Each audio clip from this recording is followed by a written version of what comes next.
मैं नोवा हूँ और यह ओपनक्लो डेली है। आज ओपनक्लो V2026.5.4 के साथ शुरू होता है।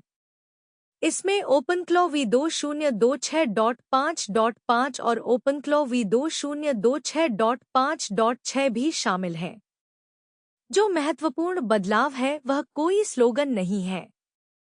यह real time voice, codex OAuth routing, Discord और Telegram progress, channel session routing, guarded fetch timeouts, model auth inspection, secret ref resolution और गेटवे डायग्नोस्टिक्स के आसपास ऑपरेटर फिक्सेस का एक सेट है। अगर कोई agent chat, meetings, voice calls, browser tools और लॉन्ग रनिंग जॉब्स में रहने वाला है, तो ये वो सरफेसेस हैं जो तय करते हैं कि वह डिपेंडेबल लगता है या नहीं। मैं एलॉय हूं। रिलीज सीक्वेंस के 3 लेयर्स हैं। पहला रिलीज वॉइस और एक्सटेंशन कॉन्ट्रैक्ट पीसेस को मोर ऑपरेबल बनाता है। दूसरा channel behaviour, progress drafts, control UI sessions, XAI reasoning controls, approval delivery, media completion handling और गेटवे स्टेटस को टाइटन करता है। लेटेस्ट हॉटफिक्स सबसे तेज रिग्रेशन को फिक्स करता है। Valid OpenAI codex GPT 5.5 OAuth routes doctor repair द्वारा ओपनआई/GPT 5.5 API की राउट्स में बदल सकते थे, जो कि ओथ ओनली कोडेक्स सेटअप के लिए बिल्कुल गलत मूव है। रिकवरी पाथ जानबूझकर कॉन्क्रीट है। अगर डिफ़ॉल्ट मॉडल डायरेक्ट ओपनएआई राउट पर चला गया था, तो इसे वापस ओपनआई कोडेक्स/GPT 5.5 पर स्विच करें, कॉन्फ़िग वैलिडेट करें और कंफर्म करें कि auth profile Codex OAuth profile है, न कि मिसिंग OpenAI_API_ की डिपेंडेंसी। यह डिस्टिंक्शन इम्पॉर्टेंट है क्योंकि मॉडल नेम लगभग आइडेंटिकल दिख सकती है जबकि क्रेडेंशियल पाथ बिल्कुल अलग है। एक चैट जीपीटी या कोडेक्स ओऑथ यूज करता है, दूसरा गेटवे पर रॉ ओपनएआई एपीआई की एक्सपेक्ट करता है। वह एक फिक्स बहुत सारे रियल ब्रेकेज की एक्सप्लेन्स। एक गेटवे ऑथेंटिकेटेड हो सकता है, यूजर के पास वैलिड कोडेक्स ओऑथ सेशन हो सकता है और एजेंट फिर भी फेल हो सकता है अगर कॉन्फ़िगरेशन एपीआई की प्रोवाइडर फैमिली को पॉइंट करती है। यूजफुल डायग्नोस्टिक सिर्फ यह नहीं है कि GPT 5.5 एग्जिस्ट्स है या नहीं। यह है कि राउट किस प्रोवाइडर नेम स्पेस के पास है और उस नेम स्पेस के लिए कौन सी ऑथ प्रोफाइल रिजॉल्व्स होती है। हॉटफिक्स इसे कंफ्यूजिंग मिसिंग की लूप से स्पेसिफिक रिकवरी एक्शन में बदल देता है। बिग कैपेबिलिटी चेंज से शुरू करते हैं। एक एजेंट गूगल मीट में ट्विलियो डायलन पाथ के थ्रू ज्वाइन कर सकता है और कन्वेंशनल फोन प्रॉम्प्ट में फॉलबैक करने के बजाय real time Gemini voice bridge के थ्रू स्पीक कर सकता है। इसका मतलब है कि phone leg, meeting room, model audio stream और रन टाइम क्यू को अब एक लो लेटेंसी सिस्टम की तरह बिहेव करना होगा। यह ऑपरेटर वर्जन है। इसे सेटअप करने के लिए वॉइस कॉल या मीट पाथ एनेबल करें। डायल इन लेग के लिए ट्विलियो मीडिया वेब सॉकेट राउट कॉन्फ़िगर करें। एजेंट प्रोफाइल में एक real time capable Gemini model और वॉइस चूज करें और मीट जॉइन वर्कफ्लो को उस वॉइस बैकएंड पर पॉइंट करें। रिलीज इंपॉर्टेंट है क्योंकि प्रोवाइडर वॉइस और मॉडल ओवरराइड्स अब टेलीफोनी सिंथेसिस में ऑनर्ड हैं, इसलिए स्पीच लॉग्स उस बैकएंड से मैच करनी चाहिए जिसने एक्चुअली ऑडियो प्रोड्यूस किया। पहली न्यू कैपेबिलिटी एक real phone to meeting voice agent है। पहले डायल इन ब्रिज डेमोएबल लेकिन ब्रिटल हो सकता था। जेनरेटेड ऑडियो वेब सॉकेट से आउटरन हो सकता था। बार जेन स्टेल स्पीच क्यू में वेटिंग छोड़ सकता था और fallback speech real time path के रियल टाइम होना बंद करने के फैक्ट को हाइड कर सकता था। अब पेस्ट ऑडियो स्ट्रीम में बाउंडेड बफरिंग, ओवरलोड क्लोजर और इंटरप्शन क्लियरिंग है। बाउंडेड बफरिंग को टेक्निकल चेंज है।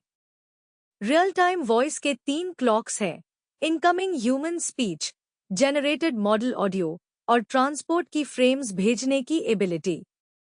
अगर जनरेटेड ऑडियो वेबसॉकेट से ट्रांसमिट करने से फास्टर आता है तो रन टाइम को बफर करना होगा। अगर वह बफर अनबाउंडेड है तो यूजर कॉन्वर्सेशन के आगे बढ़ने के बाद भी ओल्ड आंसर्स सुनता है। यह release tail provider audio indefinitely accumulate होने से पहले ओवरलोडेड रियल टाइम स्ट्रीम्स को क्लोज करता है। बारजेन दूसरी कैपेबिलिटी है।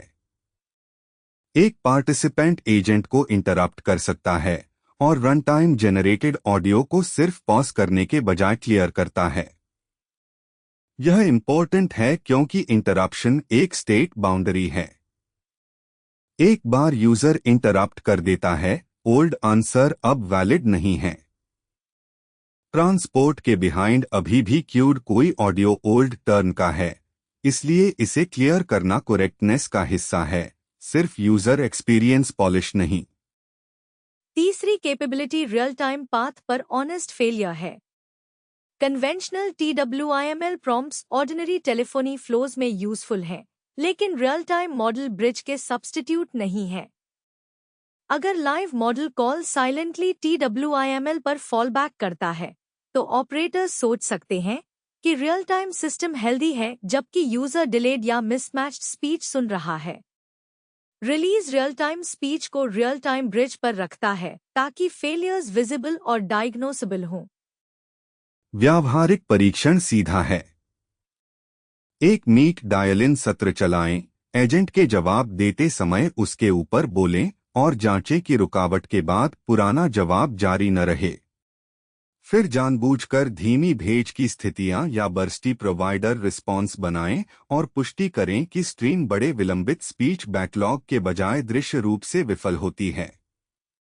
एक वॉयस एजेंट जो इन परीक्षणों को पास नहीं कर सकता, प्रोडक्शन में भुथा महसूस होगा। अगला सुधार क्रेडेंशियल और चैनल सेटअप विश्वसनीयता है।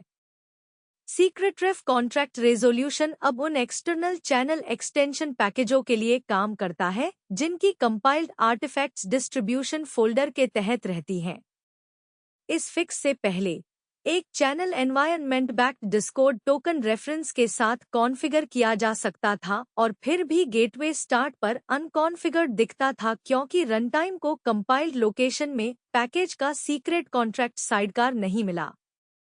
इसका मतलब यह है कि आपके एजेंट के लिए एक्सटर्नल चैनल पैकेज इंस्टॉल किए जा सकते हैं और फिर भी अपने सीक्रेट्स रिजोल्व करने के लिए जरूरी मेटाडेटा दे सकते हैं। सेटअप पैटर्न है, चैनल एक्सटेंशन इंस्टॉल करें, क्रेडेंशियल्स को प्लेन टेक्स्ट के बजाय सीक्रेट रेफ एंट्रीज के रूप में रखें, गेटवे शुरू करें और रनटाइम को कंपाइल्ड कॉन्ट्रैक्ट मेटाडेटा को अपने स्नैपशॉट में लोड करने दें। अगर कॉन्ट्रैक्ट मौजूद है तो चैनल को टोकन एक्सपोज किए बिना वैलिडेट करना चाहिए। सीक्रेट सप्लाई ऑथ प्रोफाइल कीरेफ और टोकन रेफ फील्ड्स को प्रेजर्व करता है जबकि प्रोवाइडर टारगेट सीक्रेट मटेरियल को स्क्रब करता है। यह ऑपरेटर्स को एक सुरक्षित रिपेयर लूप देता है। आप कॉन्फ़िग से प्लेन टेक्स्ट हटा सकते हैं जबकि रेफरेंस ग्राफ को रखते हैं जो बताता है कि क्रेडेंशियल कहाँ है। उसके बिना एक क्लीनअप स्टेप गलती से सिक्योर कॉन्फ़िगरेशन को अनयूजेबल बना सकता है। दिखाई देने वाली नई क्षमता सुरक्षित क्रेडेंशियल इंस्पेक्शन है। Model auth list command save किए गए प्रति प्रोवाइडर या प्रति एजेंट ऑथ प्रोफाइल्स दिखा सकता है, प्रोवाइडर फिल्टरिंग और जसो आउटपुट के साथ बिना सीक्रेट वैल्यूज प्रिंट किए। यह बिल्कुल वही है जो आप चाहते हैं जब एक एजेंट कई मॉडल प्रोवाइडर्स को कॉल कर सकता है। आपको यह जानना होगा कि कौन सा प्रोफाइल मौजूद है, कौन सा एजेंट स्कोप इसका उपयोग करता है और रनटाइम इसे देखता है या नहीं, लेकिन आप नहीं चाहते कि टोकन टर्मिनल या चैट लॉग में डंप हो। सेटअप ऑपरेशनल है, ग्लैमर्स नहीं। ऑथ प्रोफाइल मैकेनिज्म के जरिए प्रोवाइडर क्रेडेंशियल स्टोर करें, उन्हें की से रेफरेंस करें, फिर ऑथ लिस्टिंग सरफेस का उपयोग करके प्रेजेंस और स्कोप वेरीफाई करें। अगर कोई मॉडल कॉल फेल होती है तो पहले जांचें कि इच्छित प्रोफाइल मौजूद है या नहीं और एजेंट उस प्रोफाइल का उपयोग कर रहा है या नहीं। यह रॉ कॉन्फ़िग फाइल्स खोलने या टेस्ट कॉल्स ट्रिगर करने से ज़्यादा तेज़ और सुरक्षित है, जो कॉस्ट और नॉइज़ लीक कर सकती हैं। V2026.5.5 एक्सटेंशन इंस्टॉलेशन से पहले चैनल स्टोरी को एक्सटेंड करता है। डिस्कॉर्ड हार्ट बीट एसी के टाइमआउट्स एक्चुअल हार्ट बीट सेंड से मापे जाते हैं, जो चैनल के अभी भी रेडिनेस का इंतजार करते हुए देर से शुरुआती हार्ट बीट्स को गलत रिकनेक्ट फेलियर्स के रूप में बर्ताव करने से रोकता है। Discord plain text control commands जैसे /steer अब सामान्य ऑथोराइजेशन और मेंशन गेट से गुजरते हैं, उनके बजाय कि एजेंट सेशन उन्हें देखने से पहले चुपचाप ड्रॉप हों। टेलीग्राम और कोडेक्स प्रोग्रेस ड्राफ्ट्स भी नेटिव टूल प्रोग्रेस को डुप्लीकेट करना बंद कर देते हैं, इसलिए मैसेज टूल ओनली स्टेटस दिखाई देता रहता है, बिना हर टूल को 2 बार दिखाए। वही रिलीज कुछ अन्य ऑपरेटर पाथ्स को टाइट करती है। Matrix approvals transient send failures को रीट्राई करती है, स्ट्रैंडिंग की जगह pending approval prompt. Slack reconnect log structured SDK और एपीआई कॉन्टेक्स्ट को प्रिजर्व करते हैं, अननोन एरर में कोलैप्स करने के बजाय। कंट्रोल यूआई चैट और चैनल टैब्स को रिस्पॉन्सिव रखता है जब हिस्ट्री पेलोड्स या चैनल प्रोब्स धीमे हों। पार्शियल चैनल स्टेटस को लेबल करता है और स्लो रेंडर टाइमिंग को इवेंट लॉग में रिकॉर्ड करता है। ये डेकोरेटिव बदलाव नहीं है, वे रिमोट एजेंट कंट्रोल को सिस्टम के लोड में होने पर डीबग करना आसान बनाते हैं। V2026.5.6 उसके ऊपर फेच पाथ क्लीनअप जोड़ता है।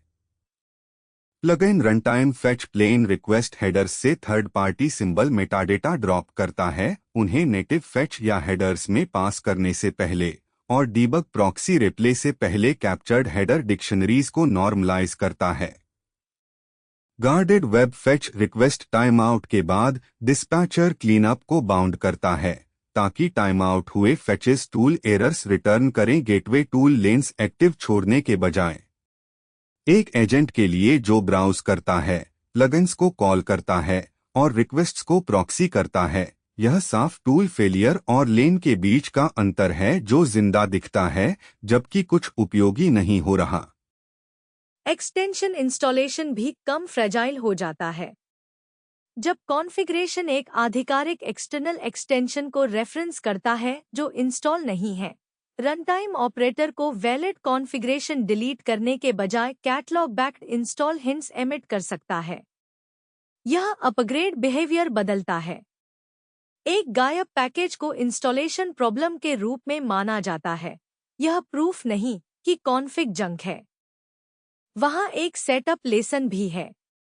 आधिकारिक चैनल और टूल एक्सटेंशंस को रनटाइम कॉन्फ़िगरेशन में घोषित रखें, फिर अपग्रेड या माइग्रेशन के बाद मिसिंग इंस्टॉल स्टेप को गाइड करने के लिए कैटलॉग बैक्ड हिंट्स का उपयोग करें। पुराना फेलियर मोड भ्रमित करने वाला था। एजेंट के पास सही रूट और सही सीक्रेट रेफरेंस हो सकता था, लेकिन एक मिसिंग पैकेज पूरी सतह को अमान्य दिखाता था। नया पाथ आपको बताता है कि क्या इंस्टॉल करना है। वर्कस्पेस स्कोप्ड मेटाडेटा स्नैपशॉट कई ऑपरेटर सतहों के पीछे परफॉर्मेंस इंप्रूवमेंट है। Compaction, embedded model generation, PDF model setup, model catalogue readers और मैनिफेस्ट कॉन्ट्रैक्ट रीडर्स वर्तमान वर्कस्पेस कंपैटिबल मेटाडेटा स्नैपशॉट को फोर्सिंग कोल्ड स्कैन्स की जगह फिर से उपयोग कर सकते हैं। वादा अंधे कैशिंग नहीं है। स्नैपशॉट का उपयोग तब किया जाता है जब एनवायरनमेंट, कॉन्फ़िग और वर्कस्पेस कंपैटिबिलिटी चेक्स कहते हैं कि यह सुरक्षित है। जो आसान हो जाता है वह मैंने ऑप्शनल सतहों वाले एजेंट्स को चलाना है। Chat channels, media tools, browser control, memory, model providers, cron और एक्सटर्नल पैकेज। रनटाइम को हर हॉट पाथ पर हर मैनिफेस्ट और कॉन्ट्रैक्ट को फिर से डिस्कवर नहीं करना चाहिए। इस रिलीज के बाद उन पथों में से अधिक एक वैलिडेटेड स्नैपशॉट का पुनः उपयोग कर सकते हैं, जिससे स्टार्टअप और कंट्रोल प्लेन लेटेंसी कम होती है, जबकि अभी भी कंपैटिबिलिटी बदलने पर डिस्कवरी पर वापस आते हैं। एक्टिव मेमोरी को एक छोटा लेकिन महत्वपूर्ण गार्ड मिलता है। सेशन स्टोर चैनल एंट्रीज जिनमें कोलन है, उन्हें रिकॉल सब एजेंट के चैनल को रिजोल्व करते समय स्किप किया जाता है ताकि स्कोप्ड कन्वर्सेशन आइडेंटिफायर्स को बंडल्ड एक्सटेंशन डायरेक्टरी नेम्स के रूप में गलत न पढ़ा जाए। यह मायने रखता है क्योंकि चैट सिस्टम अक्सर आइडेंटिफायर्स के अंदर स्कोप एनकोड करते हैं। एक आइडेंटिफायर एक कन्वर्सेशन के लिए वैध हो सकती है और एक पैकेज डायरेक्टरी के लिए एक ही समय में अमान्य हो सकती है। व्यावहारिक परिणाम स्कोप्ड चैनल्स में कम रिकॉल क्रैश है। अगर आपके एजेंट चैट कॉन्टेक्स्ट्स में मेमोरी का उपयोग करता है, तो रनटाइम के पास अब कन्वर्सेशन आइडेंटिटी और एक्सटेंशन पैकेज आइडेंटिटी के बीच एक बेहतर बाउंड्री है। यह मेमोरी रिकॉल को उन मल्टी चैनल डिप्लॉयमेंट्स में सुरक्षित बनाता है जहां आईडी सरल फोल्डर जैसे नाम नहीं है। प्रोग्रेस रिपोर्टिंग अगला प्रमुख ऑपरेटर इंप्रूवमेंट है। Slack structured progress line data से अधिक रिच प्रोग्रेस ड्राफ्ट्स रेंडर कर सकता है। ब्लॉक किट लिमिट्स जब ट्रिमिंग फोर्स करती हैं, तब न्यूएस्ट रिच प्रोग्रेस लाइंस को रख सकता है और लंबी टूल लाइंस को केप कर सकता है ताकि ड्राफ्ट हर अपडेट पर नहीं उछले। कॉम्पैक्ट एक्सप्लेन मोड सारांश भी वर्बोज और प्रोग्रेस व्यूज के लिए डिफॉल्ट हैं। जब आप स्पष्ट रूप से पूछते हैं, तब रॉ डिटेल उपलब्ध होता है। यह बदलता है कि आप चैट में एजेंट से क्या करने को कह सकते हैं। आप लंबा काम शुरू कर सकते हैं और उम्मीद कर सकते हैं कि प्रोग्रेस सतह न्यूएस्ट उपयोगी स्टेटस को प्रेजर्व करेगी बजाय रैप्ड लॉग्स की दीवार बनने के। सेटअप के लिए नॉर्मल चैनल्स के लिए डिफ़ॉल्ट कॉम्पैक्ट प्रोग्रेस मोड चुनें। फिर एजेंट्स को डीबग करने या स्पेशलिस्ट सेशन के लिए टूल प्रोग्रेस डिटेल बढ़ाएं। चैट सतह को स्टेट दिखाना चाहिए, टूल आउटपुट के हर बाइट नहीं। सब एजेंट रिजल्ट प्रिजर्वेशन भी सुधरता है। जब डायरेक्ट कंप्लीशन फॉलबैक सामान्य रिक्वेस्ट एजेंट अनाउंसमेंट टर्न को बाईपास करता है, तब भी हर ग्रुप्ड चाइल्ड रिजल्ट प्रिजर्व किया जाता है। सादे भाषा में, अगर आप कई चाइल्ड एजेंट्स को काम सौंपते हैं और रनटाइम एक फॉलबैक कंप्लीशन पाथ का उपयोग करता है, तो चाइल्ड आउटपुट्स अनाउंसमेंट रूट बदलने की वजह से गायब नहीं होने चाहिए। यह अधिक विश्वसनीय डेलीगेशन को अनलॉक करता है। एक पेरेंट एजेंट चाइल्ड्स में रिसर्च, टेस्टिंग या इम्प्लीमेंटेशन काम बांट सकता है और अभी भी ग्रुप रिजल्ट्स प्राप्त कर सकता है, भले ही सामान्य अनाउंस टर्न स्किप किया गया हो। ऑपरेटर को इसकी जुड़क फाइनल रिजल्ट बंडल से करनी चाहिए। क्या हर चाइल्ड ने रिपोर्ट सर्वाइव किया और क्या रिक्वेस्टर एजेंट अभी भी उन सभी से सिंथेसाइज कर सकता है? स्टार्टअप डायग्नोस्टिक्स अधिक स्पष्ट हैं। गेटवे स्टार्टअप अब phase span, active work labels, stale terminal bridge markers और वॉच मोड में डिफॉल्ट सिंकाई और ट्रेसिंग रिकॉर्ड करता है। यह रेडी सिग्नल के बाद तक नॉन रेडीनेस साइड कॉर्स को डिफर भी करता है। Path channel package barrel imports से बचता है। ट्रस्टेड बंडल्ड मेटाडेटा को फास्ट पाथ करता है और नेटिव लोडिंग काफी होने पर सोर्स ट्रांसफॉर्म पाथ को लोड करने से बचता है। तुरंत क्षमता निदान है। अगर स्टार्टअप धीमा है, तो आप उस चरण को खोज सकते हैं जो समय का मालिक है। Metadata discovery, channel setup, sidecar loading, readiness work या स्टेल ब्रिज। बिना फेज स्पैन के स्टार्टअप शिकायतें अनुमान लगाने में बदल जाती हैं। स्पैन के साथ आपके पास यह नक्शा होता है कि कहां ऑप्टिमाइज करना है या बग कहां फाइल करना है। विंडोज को भी एक ठोस गेटवे फिक्स मिलता है। डिफॉल्ट लूपबैक लिसनर विंडोज पर 127.0.0.1 से बाइंड होता है ताकि IPv6 लूपबैक के आसपास डुलस्टैक लोकल होस्ट व्यवहार स्थानीय HTTP रिक्वेस्ट को नवेज करे। यह मायने रखता है क्योंकि स्थानीय एजेंट कंट्रोल अक्सर ब्राउज़र, गेटवे और कमांड लाइन टूल्स पर निर्भर करता है जो लूपबैक रूट पर सहमत हों। सेटअप गाइड सरल है। विंडोज पर डिफ़ॉल्ट लोकल गेटवे बाइंडिंग का उपयोग करें। जब तक कि आपके पास दूसरे इंटरफेस को एक्सपोज करने का कोई स्पष्ट कारण न हो। अगर लोकल HTTP कॉल फेल हो रहे थे क्योंकि क्लाइंट IPv4 और IPv6 लूपबैक पर असहमत थे, तो यह रिलीज स्पष्ट ट्रैप में से एक को हटा देती है। एक साथ मिलाकर बेहतर रनटाइम एजेंट को 7 व्यावहारिक अपग्रेड देता है। यह बाउंडेड रियल टाइम ऑडियो व्यवहार के साथ लाइव मीट डायल इन में बोल सकता है। यह कोडेक्स OAuth GPT 5.5 को की प्रोवाइडर के बजाय कोडेक्स प्रोवाइडर के माध्यम से रूट कर सकता है। यह बिना उनके सीक्रेट कॉन्ट्रैक्ट खोए बाहरी चैनल पैकेज का उपयोग कर सकता है। यह सीक्रेट लीक किए बिना मॉडल ऑथ प्रोफाइल का निरीक्षण कर सकता है। यह लंबे काम के दौरान कॉम्पैक्ट स्ट्रक्चर्ड प्रोग्रेस दिखा सकता है। यह गार्डेड फेच से clean time out error return कर सकता है। और यह फोकलोर के बजाय फेज लेवल एविडेंस के साथ धीमे स्टार्टअप की व्याख्या कर सकता है। सेटअप सीक्वेंस जो मैं उपयोग करूंगा वो जानबूझकर बोरिंग है। पहले रनटाइम अपग्रेड करें और गेटवे रिस्टार्ट करें ताकि रेडीनेस पथ और स्टार्टअप स्पैन नए बिल्ड से हों। दूसरे, किसी भी महंगे मॉडल कॉल को चलाने से पहले ऑथ लिस्टिंग सरफेस के साथ मॉडल ऑथेंटिकेशन वेरीफाई करें। तीसरे, वेरीफाई करें कि चैनल एक्सटेंशन पैकेज इंस्टॉल है और इसका सीक्रेटरेफ कॉन्ट्रैक्ट गेटवे स्टार्ट पर विजिबल है।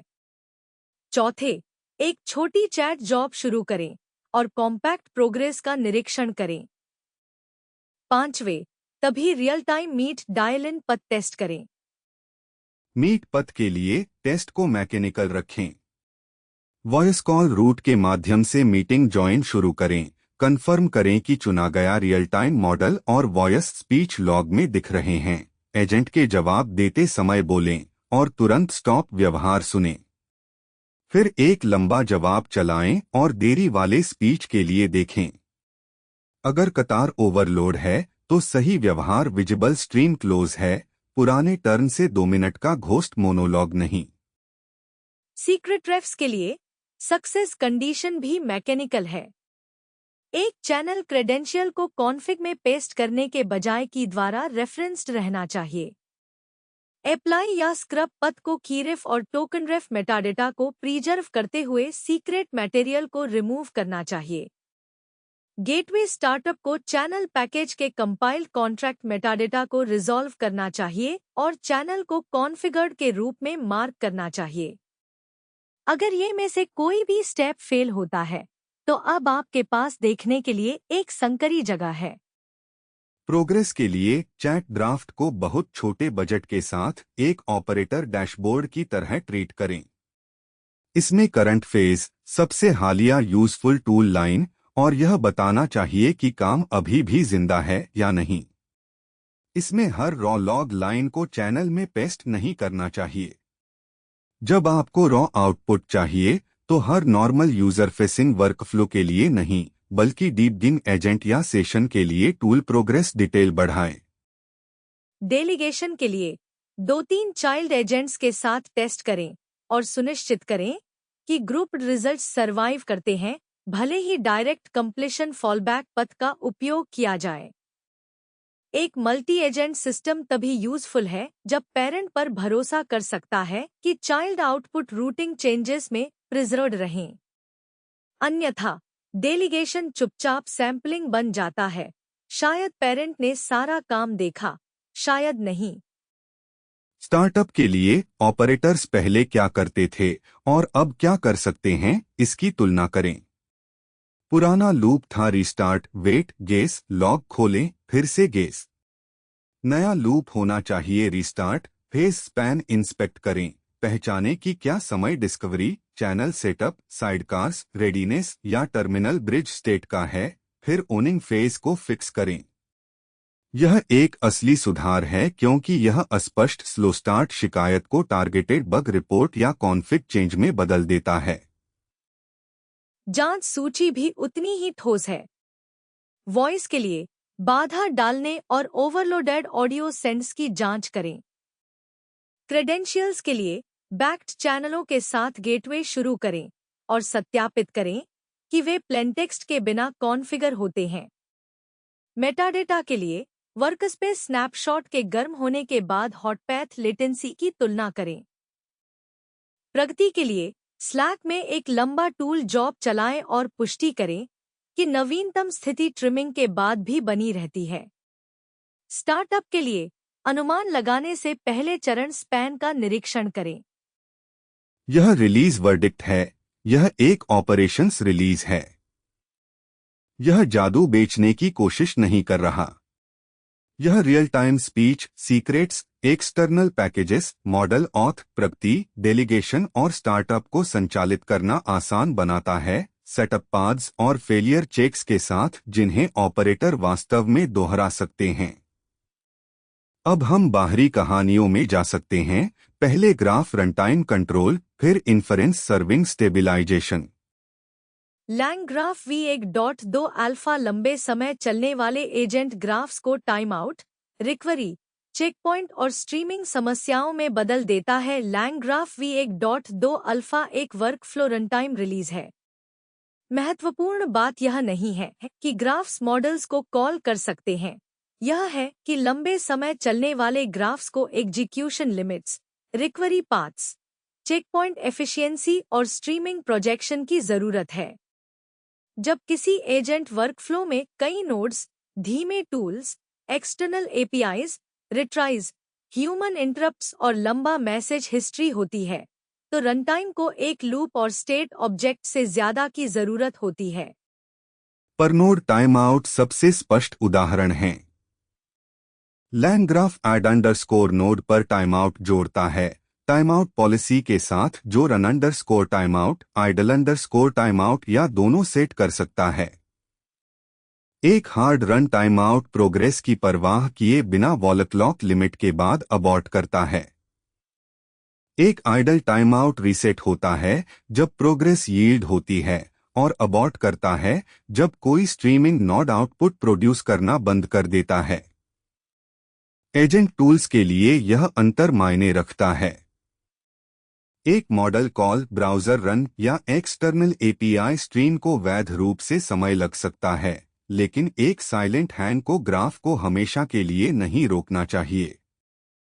टाइम आउट केवल असिंक नोड्स पर लागू होते हैं और टाइम आउट के साथ सिंक नोड्स कंपाइल टाइम पर रिजेक्ट होते हैं। यह एक अच्छा कंस्ट्रेंट है क्योंकि पाइथन आर्बिट्रेरी सिंक्रोनस वर्क को उसी तरह सुरक्षित रूप से इंटरप्ट नहीं कर सकता जैसे वह असिंक प्रोग्रेस को मैनेज कर सकता है। रिलीज हार्टबीट स्टाइल यील्ड्स को भी सपोर्ट करती है। एक असिंक नोड ग्राफ की स्टेट को साफ रखते हुए आइडल क्लॉक को रीसेट करने के लिए एक खाली अपडेट यील्ड कर सकता है। यह डेवलपर्स को यह कहने का तरीका देता है, यह टूल अभी भी जीवित है। जब टाइम आउट फायर होता है, LangGraph node time out error raise करता है, उस अटेम्प्ट से किसी भी राइट्स को क्लियर करता है और रिट्राई पॉलिसी को सौंपता है। राइट्स को क्लियर करना सबटल लेकिन महत्वपूर्ण हिस्सा है। अगर कोई नोड किसी ऑपरेशन के बीच में टाइम आउट हो जाता है तो पार्शियल राइट्स ग्राफ की स्टेट को करप्ट कर सकते हैं। रनटाइम को या तो एक कोहेरेंट रिजल्ट कमिट करना चाहिए या अटेम्प्ट को फेल्ड मानना चाहिए। फिर रिट्राइज और रिकवरी हैंडलर्स तय कर सकते हैं कि आगे क्या करना है। Node level error handlers retries exhaust होने के बाद रिकवरी पाथ जोड़ते हैं। एक एरर अंडरस्कोर हैंडलर एक टाइप्ड नोड एरर रिसीव करता है फेलिंग नोड नेम और एक्सेप्शन के साथ, और एक कमांड रिटर्न कर सकता है जो स्टेट अपडेट करता है और दूसरे नोड पर रूट करता है। यह स्टाइल कंपेंसेशन पैटर्न्स के लिए उपयोगी है। अगर रिट्राइज के बाद पेमेंट कैप्चर फेल हो जाता है तो स्टेट को कंपेंसेटेड पर अपडेट करें और फाइनलाइज पर रूट करें। अगर डॉक्यूमेंट पार्सिंग फेल हो जाता है तो पार्स एरर रिकॉर्ड करें और फॉलबैक सममाइजर पर रूट करें। अगर कोई ब्राउज़र एक्शन फेल हो जाता है तो पेज स्टेट मार्क करें और स्क्रीनशॉट ऑडिट पाथ पर स्विच करें। रनटाइम डिजाइन यहां एक्सप्लिसिट है। रिट्राई ट्रांजिएंट फेलियर हैंडल करता है। Error handler exhausted failure handle करता है। कमांड स्टेट अपडेट और रूट सिलेक्शन हैंडल करता है।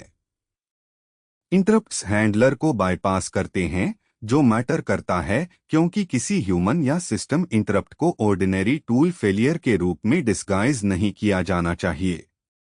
यह सेपरेशन ऑपरेशनल सेमांटिक्स को समझने योग्य रखता है। Delta channel checkpoint overhead address करता है। लंबे समय चलने वाले थ्रेड्स में मैसेज लिस्ट जैसे चैनल समय के साथ बड़े होते हैं। डेल्टा मैकेनिज्म के बिना हर चेकपॉइंट पूरे अक्यूमुलेटेड वैल्यू को रीसीरियलाइज कर सकता है। डेल्टा चैनल हर स्टेप पर केवल इंक्रीमेंटल डेल्टा स्टोर करता है और स्नैपशॉट अंडरस्कोर फ्रीक्वेंसी के माध्यम से कॉन्फ़िगर की गई स्टेप्स की संख्या पर हर बार एक फुल स्नैपशॉट राइट करता है। यह कॉस्ट मॉडल बदलता है। बड़े होते चैनल्स के लिए राइट्स सस्ते हो जाते हैं, जबकि रीड्स को अगले स्नैपशॉट तक डेल्टा से रिकॉन्स्ट्रक्ट करना पड़ सकता है। ट्यूनिंग सवाल यह है कि स्नैपशॉट कितनी बार लेना है ताकि रिप्ले लेटेंसी बाउंडेड रहे, वैल्यू चेकपॉइंट ब्लोट में वापस जाए बिना। यह एजेंट सिस्टम्स के लिए डायरेक्टली रेलेवेंट है क्योंकि message histories, tool traces, event lists और ऑब्जर्वेशंस जल्दी बड़े हो सकते हैं। अगर हर चेक पॉइंट पूरा हिस्ट्री राइट करता है तो ड्यूरेबल एग्जीक्यूशन जितना लंबा कन्वर्सेशन चलेगा उतना महंगा होता जाता है। डेल्टा बेस्ड चेक पॉइंटिंग लंबे थ्रेड्स को अधिक प्रैक्टिकल बनाती है, लेकिन इसके लिए रिड्यूसर्स की जरूरत होती है जो करेक्टली बैचेज ऑफ राइट्स मर्ज करते हैं। एक बुरा रिड्यूसर ऑर्डरिंग हो सकता है या मैसेजेस डुप्लीकेट कर सकता है। एपिसोड को समझाना चाहिए कि डेल्टा चैनल एक स्टोरेज कॉन्ट्रैक्ट है, जस्ट ए परफॉर्मेंस फ्लैग नहीं। स्ट्रीमिंग एपीआई कंटेंट ब्लॉक्स और टाइप्ड पर चैनल प्रोजेक्शंस की तरफ भी मूव करती है। ये इसलिए मैटर करता है क्योंकि मॉडर्न एजेंट यूआई सिर्फ टेक्स्ट स्ट्रीम नहीं करते। वो tool calls, intermediate reasoning summaries, progress events, generated artifacts, state updates और फाइनल मैसेजेस स्ट्रीम करते हैं। एक स्ट्रीमिंग एपीआई जो पर चैनल टाइप्ड कंटेंट प्रोजेक्ट कर सके, क्लाइंट्स को राइट जगह राइट चीज रेंडर करने का एक क्लीनर तरीका देती है। ये इंटरनल स्टेट अपडेट्स को यूजर विजिबल आंसर टेक्स्ट के साथ मिक्स होने से भी बचता है। ग्रेसफुल शटडाउन भी इसी डिस्कशन में बिलोंग करता है। लॉन्ग रनिंग ग्राफ रनटाइम्स को बिना चेक पॉइंट्स करप्ट किए या टूल्स को अननोन स्टेट्स में छोड़े स्टॉप करना होता है। शटडाउन टाइमआउट्स, रिट्राइज, चेक पॉइंट्स और स्ट्रीमिंग के साथ इंटरैक्ट करता है। अगर किसी प्रोसेस को शटडाउन सिग्नल मिले जब एक नोड मिड अटेम्प्ट में है, तो रन टाइम को डिसाइड करना पड़ता है कि क्या कमिटेड है, क्या बाद में रिट्राई होगा और यूजर को क्या सरफेस करना है। लैंड-ग्राफ v1.2 अल्फा इंटरेस्टिंग है क्योंकि ये इन्हें फर्स्ट क्लास रनटाइम कॉन्सर्न्स के रूप में ट्रीट करता है। बिल्डर्स के लिए प्रैक्टिकल रेटिंग हाई है अगर वो ड्यूरेबल वर्कफ्लोज, मल्टीनोड एजेंट्स या UI facing graph streams run करते हैं। टाइमआउट्स इनविजिबल हैंग्स से बचते हैं। एरर हैंडलर्स फॉलबैक को एक्सप्लिसिट बनते हैं। Delta channel checkpoint pressure reduce करता है। Type streaming front end rendering improve करता है। ट्रेड ऑफ ये है कि हर नया कंट्रोल सरफेस पॉलिसी चाहिए, time out defaults, retry limits, snapshot frequency, compensation routes और stream visibility rules. Setup implication ये है कि ग्राफ डेफिनेशन को फेलियर पॉलिसी को आफ्टर थॉट के रूप में ट्रीट करना बंद करना चाहिए। टाइम आउट पॉलिसी को नोड के साथ ही रखो जो रिस्क ओन करता है। एक ब्राउज़र नोड को आइडल टाइम आउट चाहिए हो सकता है क्योंकि यूज प्रोग्रेस यील्ड करना चाहिए। एक पेमेंट या राइट साइड इफेक्ट नोड को शॉर्टर रन टाइम आउट और स्पेसिफिक कॉम्पेंसेशन राउट चाहिए हो सकता है। एक समराइजेशन नोड को रिट्राइज चाहिए हो सकती है लेकिन कॉम्पेंसेशन नहीं क्योंकि उसका कोई एक्सटर्नल साइड इफेक्ट नहीं है। अलग नोड्स को अलग ऑपरेशनल कॉन्ट्रैक्ट्स मिलने चाहिए। डेल्टा चैनल को प्रोडक्शन से पहले टेस्ट भी चाहिए। रिड्यूसर को मैसेज बैचेस, टूल इवेंट्स और स्टेट अपडेट्स फीड करो, फिर डेल्टा से रिकॉन्स्ट्रक्ट करो और रिजल्ट को फुल एक्सपेक्टेड वैल्यू से कंपेयर करो।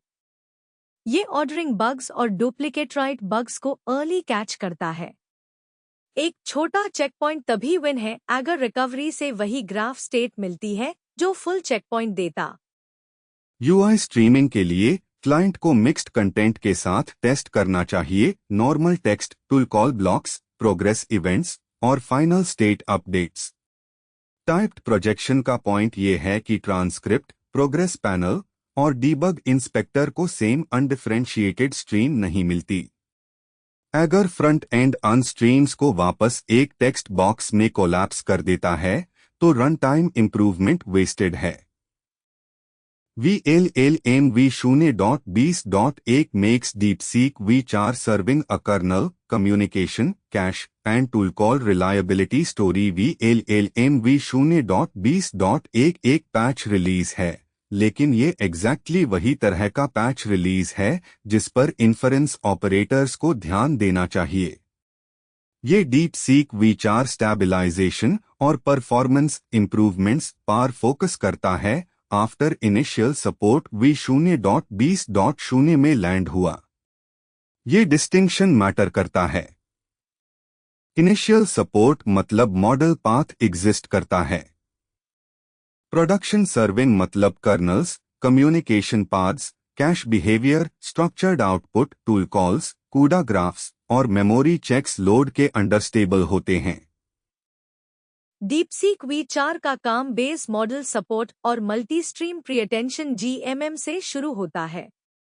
GMM इन्फ्रेंस का मैट्रिक्स मल्टीप्लाई वर्कहॉर्स है और प्रीअटेंशन कंप्यूटेशन बैच शेप और मॉडल आर्किटेक्चर पर डिपेंड करके बॉटलनेक बन सकता है। मल्टी स्ट्रीम एग्जीक्यूशन आस वर्क को ओवरलैप या स्केड्यूल करने की कोशिश करता है।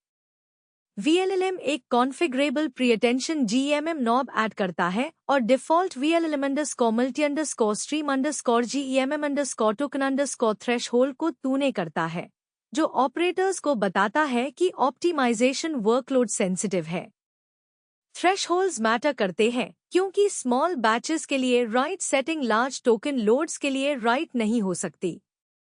DF16 और MXFP8 के लिए all-to-all communication support flash in for one sided communication points से डिस्ट्रीब्यूटेड मो प्रॉब्लम की तरफ इंडिकेट करता है। एक्सपर्ट स्टाइल मॉडल्स को टोकन्स को डिवाइसेस के अक्रॉस राउट करना पड़ता है। ऑल-टू-ऑल कम्युनिकेशन एक्सपेंसिव है और लो प्रिसिजन फॉर्मेट्स बैंडविड्थ और मेमोरी प्रेशर रिड्यूस करते हैं, लेकिन वो कंपैटिबिलिटी और न्यूमेरिकल कंसर्न्स इंट्रोड्यूस करते हैं।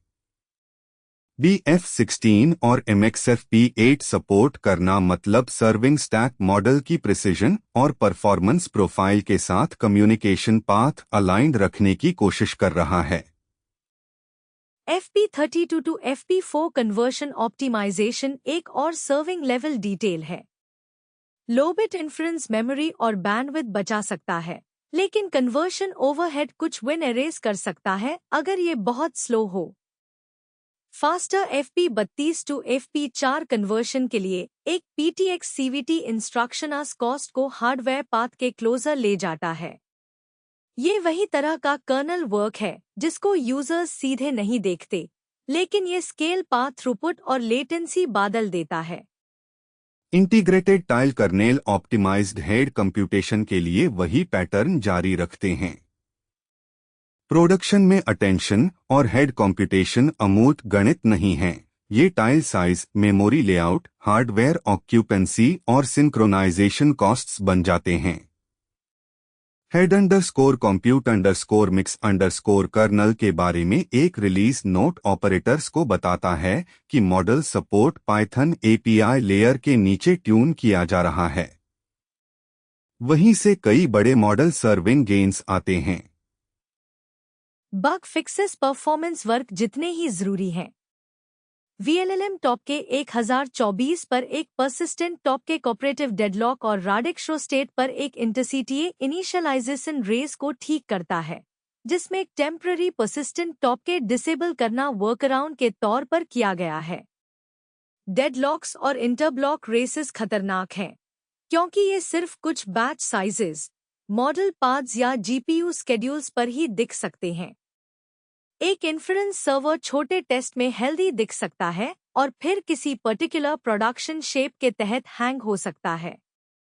सेफ ऑपरेटर रिस्पॉन्स ये है कि इन फिक्सेस को स्टेबिलिटी प्रीरेक्विजिट्स माना जाए, ऑप्शनल परफॉर्मेंस पॉलिश नहीं। AOT compile cash loading, torch inductor errors और रिपीटेड रोप कैश इनिशियलाइजेशन को भी फिक्सेस मिलते हैं। ये डिप्लॉयमेंट फ्रिक्शन पॉइंट्स हैं। Ahead of time compile catches startup या वार्म अप कॉस्ट कम करने के लिए होते हैं, लेकिन cash loading import error serving को पूरी तरह ब्लॉक कर सकता है। टॉर्च कंपाइलर एरर्स सिर्फ स्पेसिफिक ग्राफ या कर्नल पाथ्स के तहत ही दिख सकते हैं। रिपीटेड रोप कैश इनिशियलाइजेशन काम बर्बाद करता है और लेटेंसी स्पाइक्स बना सकता है। स्टेबल इन्फरेंस इन छोटे छोटे पीसेस के एक साथ काम करने पर निर्भर है। टूल कॉल बिहेवियर को एक नोटेबल रिपेयर मिलता है डीपसीक V3.2 और V4 में नॉन स्ट्रीमिंग टूल कॉल्स के लिए मिसिंग टाइप कन्वर्शन। यह एजेंट सिस्टम्स के लिए मायने रखता है। एक मॉडल फास्ट हो सकता है, लेकिन एजेंट सिस्टम्स के लिए अनयूजेबल हो सकता है अगर स्ट्रक्चर्ड आउटपुट्स या टूल कॉल्स एक रिस्पॉन्स मोड में ब्रेक करते हैं। नॉन स्ट्रीमिंग और स्ट्रीमिंग पाथ्स में अक्सर अलग पासर्स और कन्वर्शन पॉइंट्स होते हैं। ऑपरेटर्स को दोनों को काम करना चाहिए अगर वे batch evaluation, synchronous API calls और स्ट्रीमिंग चैट सपोर्ट करते हैं। जनरल VLLM फिक्सेस उसी प्रोडक्शन थीम को रीइंफोर्स करते हैं। Max underscore num underscore batch underscore token CUDA graph state में कैप्चर्ड है। Num underscore GPU underscore blocks underscore override max model length checks में accounted है। एक्सपैंडेबल सेगमेंट्स क्यूएम memory pool के आसपास ऑटो डिसेबल हैं। Reasoning parser quirks structured output को पास किए जाते हैं। क्वार्क W48 GPTOSS के लिए ROCm पाथ्स को आर्ग्यूमेंट फिक्सेस मिलते हैं। ये हेडलाइन फीचर्स नहीं हैं, लेकिन ये configuration, graph capture, memory allocation, parser behaviour और हार्डवेयर बैकएंड के बीच मिसमैचेस प्रिवेंट करते हैं। VLLM रिलीज का डीपसीक V4 पार्ट एक रिमाइंडर है कि मॉडल सर्विंग एक प्रोडक्ट फीचर से पहले सिस्टम्स प्रॉब्लम है। एक मॉडल पाथ लोड हो सकता है, एक टेस्ट प्रॉम्प्ट आंसर कर सकता है, और फिर भी रियल सर्विंग प्रेशर के तहत फेल कर सकता है। यह pressure batch shape, expert routing, graph capture, memory pool behaviour, parser modes और टूल कॉल एनवलोप्स के जरिए आता है। Multi stream pre attention GEMM एक अच्छा एग्जाम्पल है, क्योंकि फीचर सिर्फ फास्टर या स्लोअर नहीं है। यह token thresholds, workload shape, hardware scheduling और क्या overlapping work actual utilization improve करता है, इस पर निर्भर करता है। ऑपरेटर्स को ऐसे नॉब को यूनिवर्सल स्पीड गारंटी की तरह नहीं, बल्कि अपने ओन ट्रैफिक को बेंचमार्क करने के सिग्नल के तौर पर पढ़ना चाहिए। All to all communication matter करता है, क्योंकि मोस्टाइल सर्विंग टोकन्स को डिवाइसेस के बीच पुश करता है। मॉडल मैथमेटिकली स्पार्स हो सकता है, लेकिन इंफ्रास्ट्रक्चर को राउटिंग डेटा, एक्टिवेशंस और एक्सपर्ट वर्क को हाई स्पीड पर मूव करना होता है। इस कम्युनिकेशन पाथ में BF16 और MXFP8 सपोर्ट बैंडविड्थ, प्रिसिशन और हार्डवेयर फिट के बारे में है। एक weak communication path specialized kernels के गेन्स एरेज कर सकता है। डेडलॉक और रेस फिक्सेस परफॉर्मेंस नोट्स से भी ज्यादा इंपॉर्टेंट हैं। एक परसिस्टेंट टॉप के डेडलॉक टाइनी हेल्थ चेक में शो नहीं हो सकता। एक इंटरसीटी इनिशियलाइजेशन रेस पर्टिकुलर स्केड्यूल पर निर्भर कर सकता है। ये प्रोडक्शन शेप्ड बग्स हैं, कैजुअल टेस्टिंग से पास होने के लिए रेयर, लेकिन रॉन्ग लोड के तहत सर्विंग पाथ को फ्रीज करने के लिए सीवियर। कूड़ा ग्राफ कैप्चर फिक्सेस उसी कैटेगरी में है। Graph capture stable shapes, memory behaviour और कॉन्फ़िगरेशन इनवेरिएंस मानता है। अगर max batch token state, GPU block overrides या मेमोरी पूल सेटिंग्स उन अजम्पशन से बाहर ड्रिफ्ट करते हैं, तो ऑप्टिमाइजेशन एक करेक्टनेस बग बन सकता है। सर्विंग स्टैक्स को गार्डरेल्स चाहिए जो अनसेफ कॉन्फ़िगरेशंस को रिजेक्ट करें, बिना वो रन टाइम सरप्राइजेस बने। टूल कॉल रूपांतरण एजेंट फेसिंग एज है। एक सर्वर खूबसूरत गद्य जनरेट कर सकता है, फिर भी एजेंट्स के लिए बेकार हो सकता है अगर नॉन स्ट्रीमिंग टूल कॉल पथ गलत टाइप्स रिटर्न करता है। स्ट्रीमिंग और नॉन स्ट्रीमिंग अक्सर अलग पार्सर पथों के जरिए लागू किए जाते हैं, इसलिए दोनों की जांच जरूरी है। एजेंट वर्कलोड के लिए स्ट्रक्चर्ड आउटपुट विश्वसनीयता अनुमान का एक सहायक नहीं है। यह सर्विंग की सही भूमिका का हिस्सा है। इसीलिए इस तरह के पैच रिलीज ध्यान देने योग्य हैं। वे स्थिर सर्विंग के पीछे की अदृश्य चेकलिस्ट को प्रकट करते हैं। कर्नेल, संचार, क्वांटिजेशन रूपांतरण, cache loading, rope initialization, CUDA graph invariants, memory pool policy, structured output parser arguments और हार्डवेयर स्पेसिफिक बैकएंड्स। जब ये टुकड़े एक साथ मिलते हैं तो मॉडल एपीआई की तरह अनुभव होता है। जब नहीं होते तो मॉडल लैब बिल्ड की तरह लगता है। वीएलएलएम ऑपरेटर्स के लिए सबसे सुरक्षित जवाब पैच नोट्स को लोड टेस्ट चेकलिस्ट बनाना है। उन बैच शेप्स की जांच करें जो टॉप के पथों को हिट करते हैं। उस deep seek tool call mode की जांच करें जो आप एजेंट्स को एक्सपोज करते हैं। कूड़ा ग्राफ कैप्चर की जांच उसी मेमोरी और मॉडल लेंथ कॉन्फ़िगरेशन के साथ करें जो प्रोडक्शन में उपयोग होता है। उन कोल्ड स्टार्ट्स की जांच करें जो कंपाइल कैश पर निर्भर करते हैं। और स्ट्रीमिंग और नॉन स्ट्रीमिंग दोनों रिस्पॉन्स की जांच करें, क्योंकि पार्सर बग अक्सर केवल एक तरफ रहते हैं। बड़ा पैटर्न यह है कि विश्वसनीयता का काम शायद ही कभी एक नाटकीय फिक्स होता है। यह छोटे इनवेरिएंट्स की एक श्रृंखला है जो एक साथ मौजूद रहते हैं। कर्नेल को सही तरीके से कंप्यूट करना होगा। संचार पथ को कुशलता से रूट करना होगा। कैश को एक बार इनिशियलाइज करना होगा और प्रेडिक्टेबली लोड करना होगा। मेमोरी पूल को लिमिट्स का सम्मान करना होगा। पार्सर को वह टाइप्स रिटर्न करने होंगे जिन पर कॉलर भरोसा कर सकता है। जब एक इन्फरेंस सर्वर फेल होता है तो यह आमतौर पर इसलिए होता है क्योंकि उस श्रृंखला का एक लिंक प्रोडक्शन शिफ्ट वर्कलोड के तहत टूट गया।